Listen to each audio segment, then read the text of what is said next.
Olá, você que está acompanhando a gente aqui diariamente nessa nossa jornada de publicações, respondendo às dúvidas dos nossos seguidores. Hoje a gente vai prestigiar a Andréia da ACF Soluções Contábeis.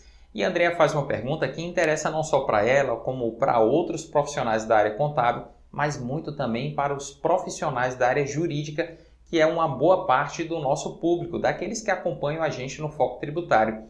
E ela nos pergunta se advogados autônomos que prestam serviços para pessoas jurídicas têm alguma prerrogativa quanto à retenção do imposto de renda, do INSS e também do ISS.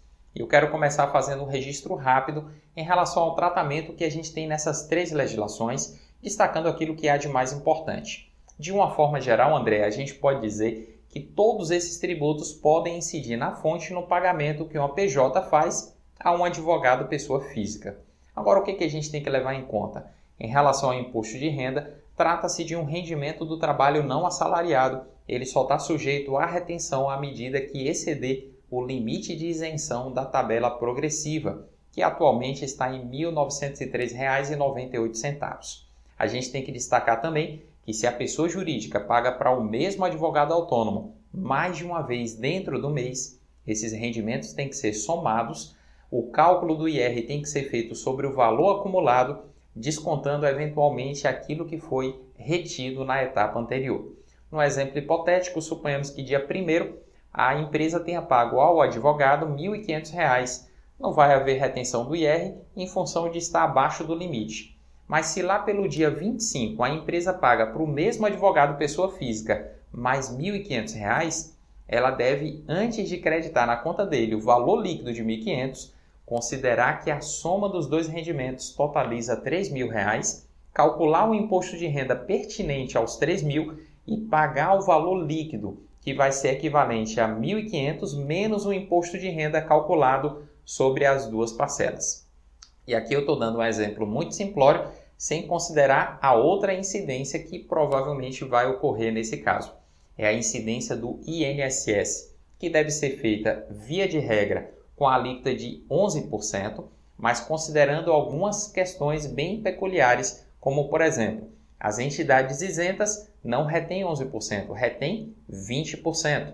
Outro aspecto peculiar importante, mas que aí vale para todos os profissionais pessoas físicas, existe um limite de base de cálculo para efeito da retenção. É o chamado teto do INSS, como popularmente ele é conhecido. Tecnicamente, o nome é limite máximo do salário de contribuição, ou seja, aquilo que o advogado autônomo recebe, inclusive podendo somar de várias fontes pagadoras dentro de um mês e que excede a R$ 6.101,06, considerando os números de 2020, não está sujeito à retenção. E se porventura ele já sofreu retenção pelo teto em outra fonte pagadora, ele pode apresentar para a pessoa jurídica que vai pagar ele um determinado valor a título de honorários, uma declaração ou comprovante da outra pessoa jurídica que já fez a retenção naquela competência, a fim de que ele não sofra mais o desconto na fonte. Isso não influencia na contribuição patronal que a pessoa jurídica contratante vai ter que recolher. E em relação ao ISS, o grande aspecto que é objeto de polêmica e que acaba ensejando também uma tributação indevida diz respeito ao local da incidência do imposto.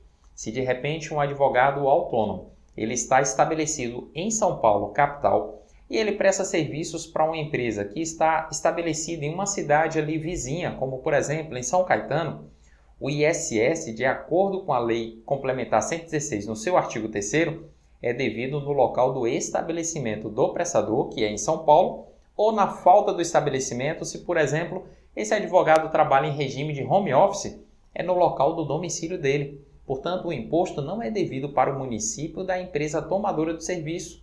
Não é para São Caetano que deve haver a retenção do imposto. E deve haver a retenção em favor da capital de São Paulo?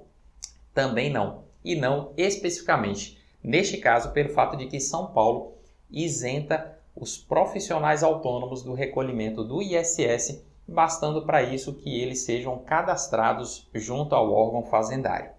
Em relação ao ISS, o que a gente vê na prática é que muitas empresas ignoram essa regra que determina o local da incidência como sendo o do estabelecimento ou do domicílio do prestador e acabam efetuando a retenção em favor do município onde o tomador está sediado. E isso acaba se revelando um equívoco frente àquilo que a gente encontra na legislação. Agora eu quero finalizar esse vídeo pontuando algo, André, que me parece muito mais relevante para o contexto daqueles que ou são advogados autônomos ou assessoram profissionais com esse perfil. É que há possibilidade, desde 2015 na legislação, para que o advogado autônomo, sozinho, ele passe a atuar como pessoa jurídica. E eu até comentei isso alguns dias atrás em um outro vídeo. Ele pode constituir uma sociedade unipessoal de advocacia e de algum tempo para cá, mais especificamente de 2015 em diante, ele pode ser optante do Simples Nacional. E nessa condição de optante do Simples, ele pode recolher valores a título de tributos muito mais leves, muito mais suaves do que a tributação que ele sofre como pessoa física.